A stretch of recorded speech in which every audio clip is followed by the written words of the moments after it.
scrapbookers, and welcome back to my channel.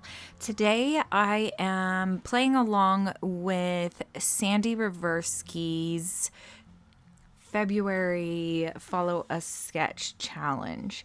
So for this one, I am a little bit late on it, so I apologize, but I'm hoping that I get it posted on day number 8 still, but I guess we'll see. It's been kind of a busy weekend already, and it's not even the end of Saturday, so it's fine.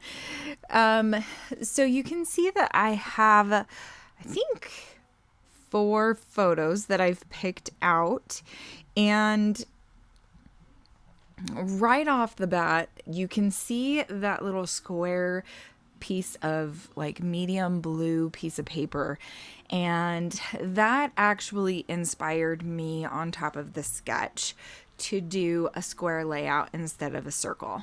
Since I have moved a couple times over the last 3 years, I have lost all of my circle, what are they called? Cutout. I had like close to my heart ones, and then not close to my heart. I had the Creative Memories ones from like 20 years ago. I had those, and I don't even know if I still have them. I couldn't find them a year ago, and then now I'm like, yeah, I have no idea where they would be. So really sad about that, because those were probably the best circle cutter tools I'd ever had. So here you can see I'm running into an issue with my ATG gun. So like I was saying, I was inspired by that little square piece of paper to use squares instead of circles. The biggest reason was because I don't really have anything to cut out circles with easily besides scissors and anything that is a circle shape in my home. And I really just did not feel like cutting out circles this afternoon. So I just decided to go with the square shape. And I really, really do love how that turned out with this layout. I am also using my January scrapbooking store kit. I had these photos and I knew I wanted to do this specific story. So when I saw all of the squares, and then I did want to cut down a lot of these photos to be smaller, it just worked out super perfect. So I matted each one of the photos on a black piece of cardstock. I think it was just a random black piece of cardstock. I don't even know if I got it from a specific company or if it's just, it was a 12 by 12 piece of paper. I do know that.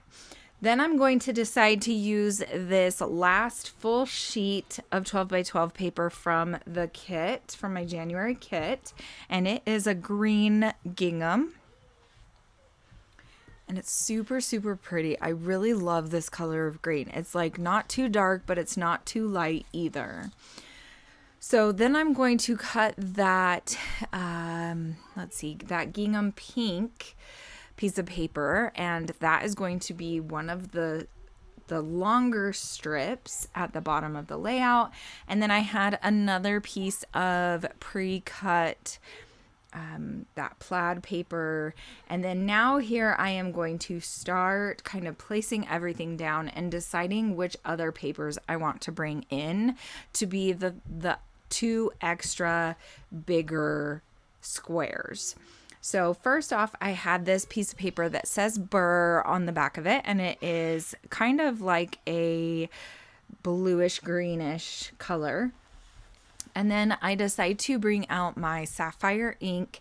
At first I used this one, and then I realized, oh, this is not the ink pad I wanted to use. So then I grabbed the real ink pad that I did want to use, and the texture of that one was a lot easier to work with. Then I'm going to ink the edges of all of these papers, and I apologize for the screaming children in the background because it's probably bedtime, but why would anybody go to bed, right?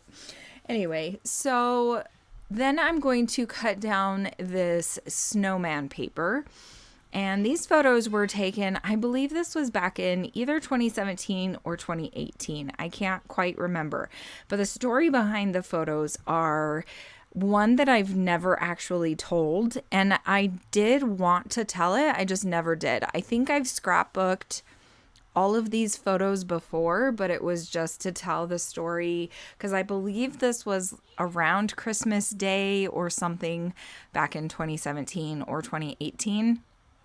And usually back then we would always go sledding at this one particular park in our neighborhood on Christmas Day. And this time, these new and cool, what are these called? Inner tubes type of sleds that we got. I think it was just at like Walmart, and they were super cool. One of them is a donut, and the other one is like the Coca-Cola bear, I think is what it was. And both of those deflated like in the middle of us using them. And it was very sad because they were such fun little sledding tools, but yeah, obviously it was just too cold for them to keep their shape and to keep the air.